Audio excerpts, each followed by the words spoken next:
Satuan Reserse Narkoba Polrestabes Palembang memusnahkan barang bukti sabu-sabu seberat 13 kg yang didapat dari dua tersangka penyalahgunaan narkoba. Sebelum dimusnahkan, barang bukti diuji kandungannya oleh tim Lafor Polda Sumsel.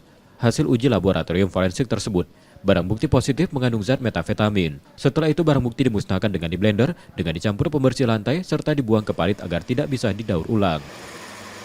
13 kg tersebut adalah bagian daripada 60 kg yang berada di kota Palembang.